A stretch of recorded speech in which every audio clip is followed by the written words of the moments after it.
Muy buen día. Sean todos bienvenidos a un nuevo programa de Diálogos USB, liderizado por el Decanato de Estudios Profesionales bajo la producción de la Dirección de Servicios Multimedia.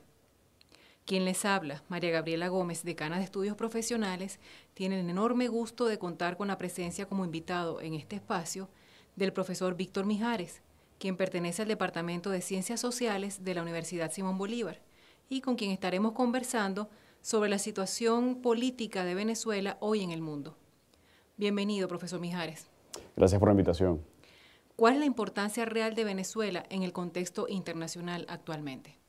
Bien, la importancia de Venezuela está profundamente vinculada al tema petrolero y el hecho de ser Venezuela uno de los países miembros del OPEP y que aunque ha tenido una merma en su productividad y en materia de exportación de crudo, sigue siendo un actor importante en ese sentido, particularmente en nuestro hemisferio, el hemisferio occidental. Venezuela, además, dado su modelo socioproductivo, se ha convertido en un mercado muy importante para productos terminados de países emergentes como por ejemplo Brasil, en materia, digamos, de materia prima, países como Rusia en términos de armas o países como China, que además está haciendo inversiones importantes aquí en Venezuela. Pero no solamente eso, sino además importadores tradicionales de crudo venezolano se han convertido también en exportadores de productos derivados como por ejemplo los Estados Unidos. Además de todo lo que tiene que ver con el tema económico, Venezuela tiene también una importancia que está vinculada al proyecto político que se inició en Venezuela a partir de 1999, la llamada Revolución Bolivariana. Y tiene que ver con el proceso de expansión de ese proyecto a través de distintos mecanismos, como por ejemplo la Alianza Bolivariana para las Américas, que ha variado, ha mutado en su nombre en varias oportunidades, pero que básicamente ha mantenido las mismas siglas que son las de ALBA. El proyecto ALBA tuvo una expansión importante, limitada por supuesto a países de poco peso geopolítico, como por ejemplo Ecuador, Nicaragua, los países del Arco del Caribe, pero centrado sobre todo en una relación muy estrecha entre La Habana, Caracas y en tercer lugar Bolivia, La Paz.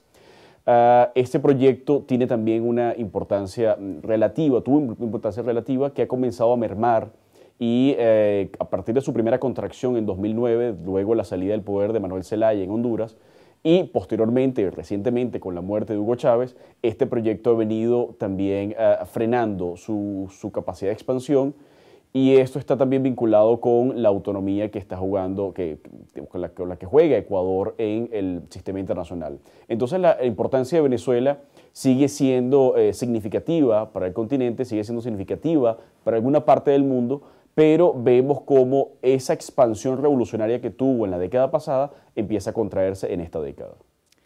¿Cómo se está viendo la actual crisis política venezolana en el exterior? Se ve con atención, sobre todo en nuestro hemisferio, sobre todo en la región latinoamericana. Y se ve con atención precisamente porque la expansión de la década anterior generó muchas expectativas acerca del poder verdadero de Venezuela. Venezuela jugó a ser una potencia revolucionaria sin los atributos necesarios para llevar adelante cambios significativos en el sistema internacional. Y eso, por supuesto, digamos, dejó exhausta a Venezuela desde el punto de vista económico, pero también desde el punto de vista político. La política exterior, una diplomacia personalista llevada adelante por Hugo Chávez, generó, por supuesto, muchísimas expectativas y generó algunos cambios importantes en el sistema internacional. Pero esos cambios también estuvieron en buena medida condicionados por las transformaciones del sistema, de un sistema bipolar a un sistema de primacía americana hasta un sistema de multipolaridad. En ese sistema de multipolaridad, de tránsito hacia la multipolaridad, fue en el cual Venezuela comenzó a generar esta expansión importante y que fue tomada muy en cuenta por países de la región, países emergentes como Brasil, por ejemplo, o generó también ciertos conflictos con países vecinos como Colombia. En este momento, la situación que está viviendo Venezuela es vista con muchísima atención porque se sabe que Venezuela, a pesar de no ser una potencia de gran envergadura, de gran capacidad, sí ha demostrado capacidad suficiente para generar algunos cambios y perturbaciones en el sistema internacional. Por lo cual, lo que sucede dentro de Venezuela tiene una importancia, al menos para nuestra propia región, no solamente en aquellos países que son clientes políticos de Venezuela, sino para aquellos países que han tenido una relación más o menos amistosa o más o menos conflictiva con Venezuela en los últimos 14 años. ¿Cuáles estados y organizaciones se han manifestado con respecto a la crisis? ¿En qué sentido y por qué?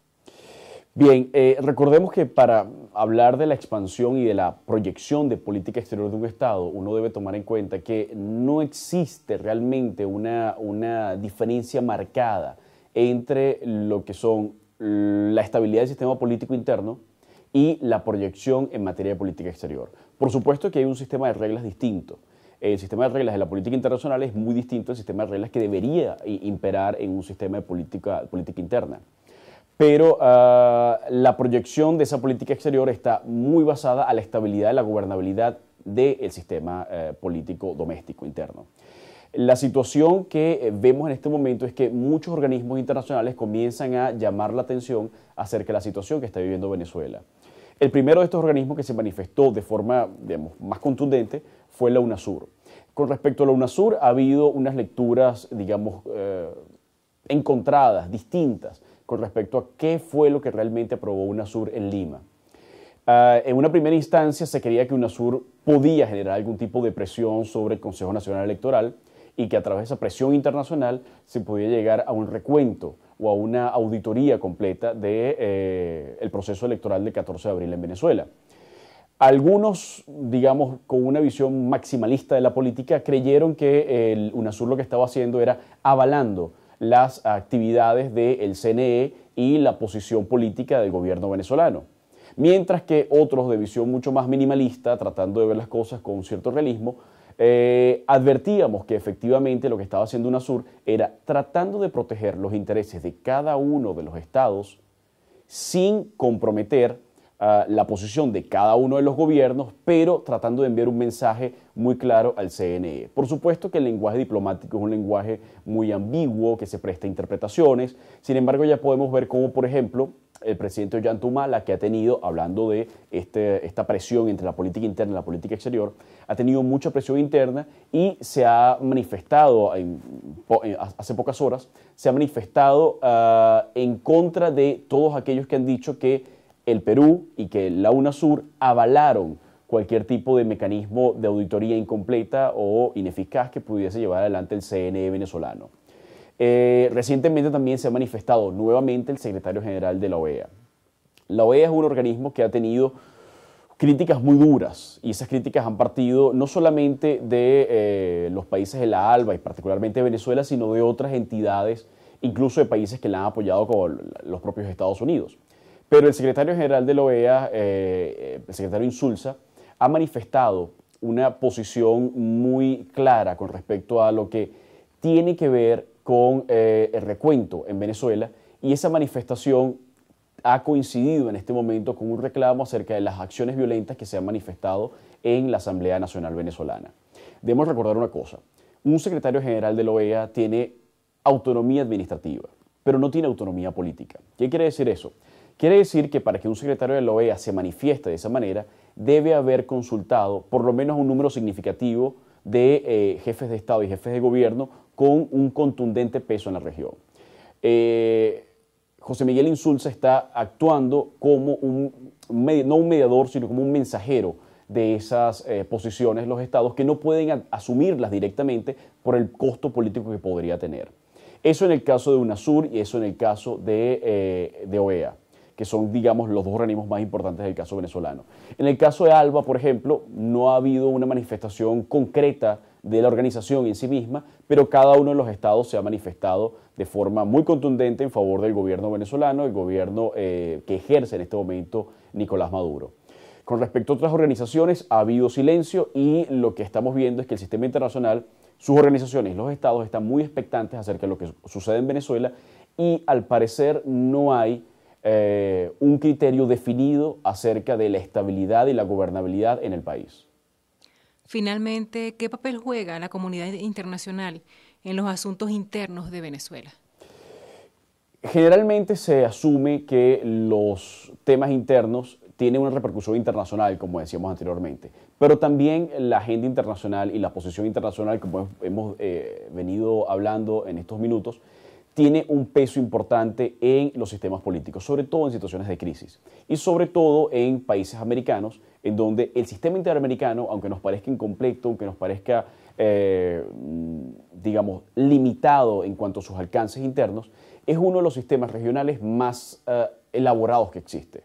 Y el derecho internacional público ha sido nutrido en buena medida por experiencias interamericanas. En el caso venezolano en particular, ya que estamos hablando de un caso de crisis de credibilidad que genera crisis de legitimidad, es muy importante tener en cuenta que el reconocimiento de gobierno se convierte en un elemento esencial en esta situación. El reconocimiento de gobierno es distinto al reconocimiento de Estado. El reconocimiento de Estado es irreversible, mientras que el reconocimiento de gobierno puede ser reversible. Es decir, un gobierno que reconoce a otro puede perfectamente, dadas las circunstancias, dejar de reconocerlo. Este desconocimiento podría generar, por supuesto, una situación de crisis porque estamos hablando de una crisis de credibilidad en donde el reconocimiento internacional, el reconocimiento interno y, por supuesto, las pautas en materia de relacionamiento y el aislamiento internacional relativo podría generar una crisis mayor a las instituciones venezolanas. Es por eso que el gobierno venezolano en ejercicio ha tratado de todas las maneras posibles de vender la idea de que existe un reconocimiento absoluto, y si no absoluto, al menos amplio por parte de la comunidad internacional, acusando solamente a algunos gobiernos puntuales, como por ejemplo el gobierno de los Estados Unidos o las dudas que ha manifestado el gobierno español con respecto al reconocimiento de su ejercicio de poder.